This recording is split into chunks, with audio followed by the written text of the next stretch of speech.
현재 있는 제도를 글쎄 뭐 아주 좀 더 면밀하게 좀 살펴는 봐야 되겠는데 네. 제 생각에는 더 많은 주민들이 네. 뭐 그러니까 거기서도 어떤 의사결정을 중요한 의사결정이 있다고 판단이 되면 네. 그런 어떤 그 기준을 마련해 가지고 그 건에 대해서는 그 주민이라도 뭐 예를 들어서 뭐 100명에 한 명씩 이렇게 뭐 셀렉션을 한다든지 뭐 이런 식으로 해가지고 어떤 선거인단을 만들어가지고 거기서 선거를 한번 해보는 거죠. 예를 들면 간단하게라도 물론 이제 그 문제의 중요성을 어느 정도 두느냐 뭐 이거에 따라서 이제 어느 정도까지 그러면 우리가 뭐 국민들이 참여해서 의사결정권을 행사할 수 있지. 그건 이제 서로 그 머리를 맞대고 이제 연구를 해서 문제 뭐 예를 들어서 뭐 예산 규모로 따져서 뭐 예산 뭐 100억 이상이라든지 뭐 이런 어떤 금전적으로 기준을 정하든지 해서 이런 의사결정을 할 때는 이건 반드시 그 주민들의 그 어떤 간접 선거라도 해서 동의를 얻어가지고 그 어떤 몇 가지 안을 제시해서 거기서 선택할 수 있는 그런 적어죠. 뭐 그렇게 하면은 지자체장들은 굉장히 좀 머리가 아프겠죠. 그렇지만 뭐 그 사람들도 결국은 우리 그 지방에서 그런 국민들이 존재하고 그 사람들이 있기 때문에 지자체장도 있는 거지. 그렇죠. 지자체장을 우리가 뭐 직업을 만들어주기 위해서 거기 갖다 놓은 건 아니잖아요. 그러면 좀 귀찮고 힘들고 당연히 그렇게 돼야 된다는 거죠.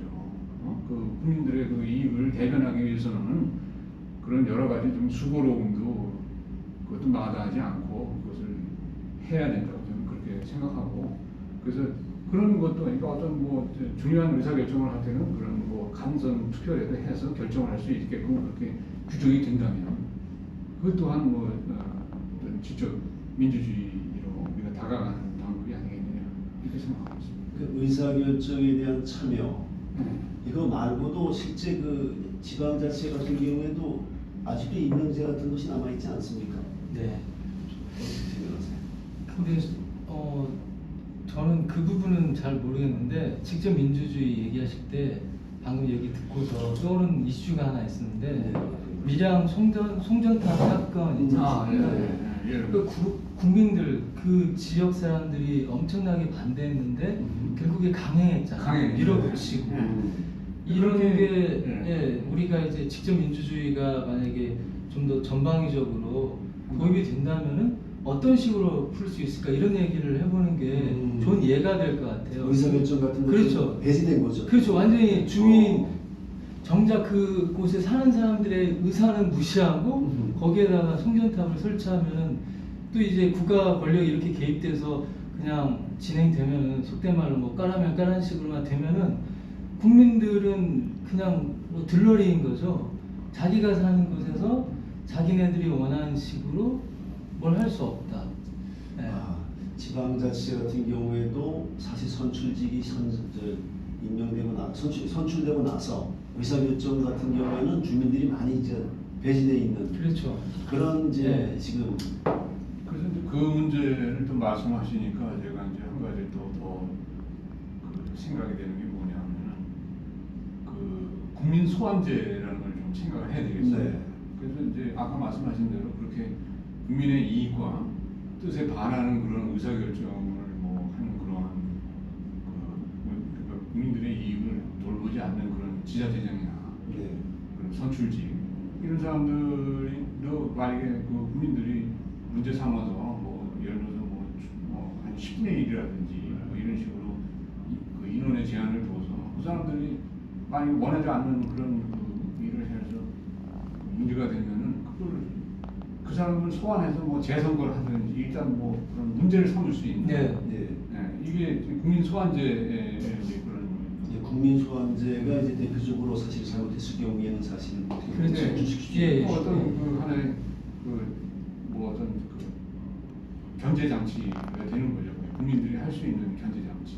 그러니까 제가 만약에 직접 민주주의 원칙을 그 밀양 송전탑 사례에 적용시킨다면은 그 지역에 사는 사람들을 놓고 투표를 해서 애들 과반수 혹은 뭐 3분의 2 이상이 찬성하지 않을 때는 그걸 철회한다든가 아니면 다시 뭐 국민들 그 지역 사람들이 다시 동의할 때까지 연기한다든가 이런 식의 어떤 민주적인 절차가 있어야 되는데 그런 절차가 없다는 거죠 지금. 네, 그것도 그렇고 또 이제 뭐 제주 강정마을도 그렇고. 그러니까 그 우리나라에서 이제 직접 민주주의에 역행하는 혹은 뭐 직접 민주주의가 아니라 할지라도 너무나 이제 국가 공권력이 과도하게 이렇게 침범한 사례들을 보면은 한결같이 공통점이 있는데 그 정작 그 지역에 사는 사람들의 의사는 깡그리 무시된다는 거죠. 네, 오히려 외지인 아니면은 뭐 정부 이렇게 그 지역에 살지 않는 사람들의 이익을 위해서, 계획을 위해서, 이권을 위해서 이런 것들이 다 그냥 정말로 무시되고 네. 실제로 그 사람들은 피해를 보는 거죠. 예, 국가 권력이라든가 또 이 지방 그런 정책 결정 같은 거에서 정작 그렇죠. 현지인 현지 지역민들 같은 경우에 의사결정은 뭐 묻지 않고 네. 또 힘이 또 작으니까 네, 그렇죠. 명소리가 안 되니까 네. 사실은 의사표현을 해도 무시당하고 네. 이런 것들은 뭐 중앙정부 쪽에서도 어떻게 해결해야 되고 지방정부 쪽에 해결해야 되는데 이거는 초기에서 어떻게 뭐 어떤 새로운 방법이 있지 않으면 좀 어렵지 않습니까? 예를 들면 그 동이라면 작은 지역 단위에서도 요즘엔 뭐 동장이라든가 이런 사람들도 임명지잖아요. 그런 것도 좀 바뀌어야 그런 의사결정도 좀 더 이 지역민들이 더 직접 권리를 행사하는 방식으로 바뀌지 않을까 생각해요. 그렇죠. 그러니까 중요한 모든 그 의사결정할 수 있는 권력 요직, 권력을 가진 그런 직책들은 사실 대부분이 다 그냥 직접 민주주의 그 투표에 의해서 결정되는 게 저는 맞다고 보거든요. 네. 또 오늘날에는 옛날처럼 뭐 투표를 하기 위해서 뭐 여러 가지 뭐 서류라든가 이런 복잡한 절차 없이 지금 4차 산업혁명 우리나라가 정말 그 IT 기술은 세계 최강국 중에 하나인데 네. 충분히 보안 기술로 그런 어떤 우려할 만한 것들을 차단하면서 그냥 전자투표 다 할 수 있거든요. 네. 네. 근데도 지금 이런 것들은 이제 기술은 이렇게 앞서가 있고 사람들의 직접 민주주의에 대한 의지와 열망도 앞서가 있는데 정부나 정책은 지금 뭐 그것을 못 조금씩- 쫓아가고. 네. 네. 그러니까 좀 바꿔서 또 생각해 보면 이제 군수 여기까지는 사실은 그 직접 선거를 하잖아요. 근데 군수가 면, 동장, 이장 다 임명한단 말이에요.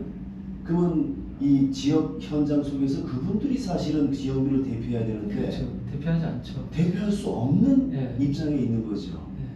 그러다 보니까 그분들이 앞장서 가지고 네. 사실은 이 어떤 진정한 민의를 대표하고 반영할 수 있는 얘기가 어려운 입장입니다. 그러니까 모든 게 이제 결국에 이제 자본주의 살다 보니까 밥그릇, 밥그릇, 자기 이익, 누가 자기 밥줄을 쥐고 있느냐에 따라서 이제 사람들이 눈치를 보는데 말씀하신 것처럼 이제 군수가 만약에 그 밑에 뭐 면, 동의 사람들을 뽑는다면 군수의 눈치를 보지 이 지역민의 눈치를 보지 않게 되죠. 자기의 뭐 승진이라든가 이런 게 다 군수에게 달려 있으니까 이런 것들이 바뀌려면은 정말 그 중요 요직은 다 예. 국민이 직접 선출한 식으로 저는 다 그것도 바꿔야 되겠네. 예. 그게 바로 아래로부터의 직접 민주주의죠.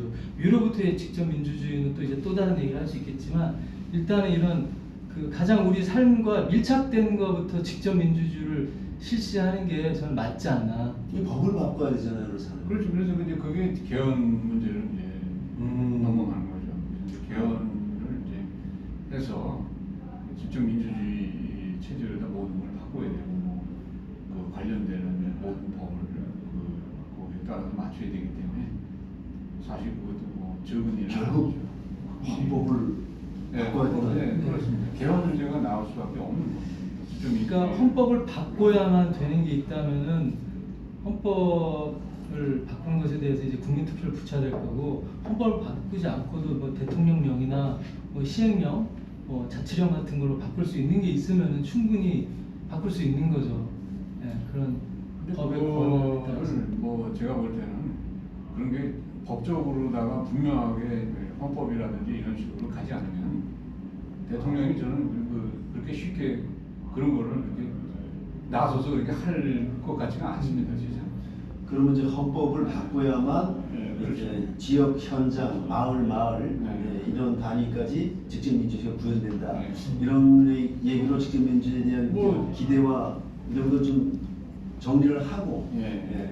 아무래도 이 얘기는 개헌까지 가면 굉장히 복잡해지고 풍요해질 것 같아요. 네. 오늘 저 직접 민주주의 얘기 여기까지만 하고 아마 우리 준비됐던 기본소득제 네, 기본소득. 그런 얘기로 좀 넘어갔으면 하는 생각이 있습니다.